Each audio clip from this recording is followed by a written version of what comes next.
An Austin police officer is now off the force after he fired his gun at an unarmed man.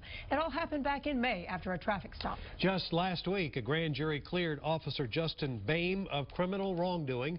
But KXAN's Omar Lewis reports Boehm did not escape punishment from the police chief. I opened up the door and exited the truck. I shut the door with my elbow, and boom. The officer jumped out of his car and shot at me. This dash cam surveillance video shows APD officer Justin Boehm firing a round at James Barton, a day Barton says he will never forget.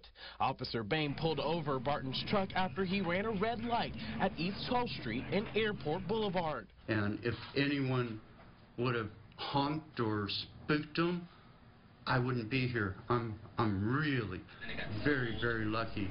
The Austin Police Department conducted an investigation into the incident. We look at the facts And found that Officer Boehm violated 3 different policies, including their response to resistance clause. We see the wallet on the ground. Our officer sees the wallet on the ground.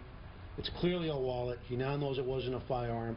His conduct subsequent to seeing that was not consistent with what we expect of the Austin Police Department. Officer Boehm will now be placed on an indefinite suspension, which means he will likely never serve on the force again. Not unless I'm ordered by a arbitrator or a court of law to bring him back. Chief Acevedo says he hopes this sends a message to both his officers and the public that the unnecessary use of deadly force will not be tolerated.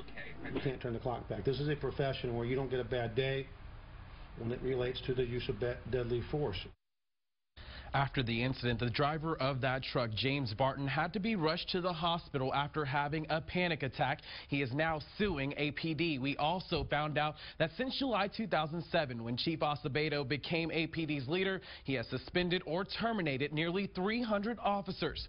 Officer Boehm does have the right to appeal this decision, but is unclear at this point whether he will. Omar Lewis, KXAN News. And as Omar mentioned there, a grand jury declined to make Officer Boehm face criminal charges, but that's separate from the review by the Citizens Review panel. The panel did not look at whether Boehm's actions were criminal, instead looking at whether it was reasonable for Officer Boehm to use force in this case. Also, if APD policy justified Boehm firing his weapon. The panel answered no to both of those questions.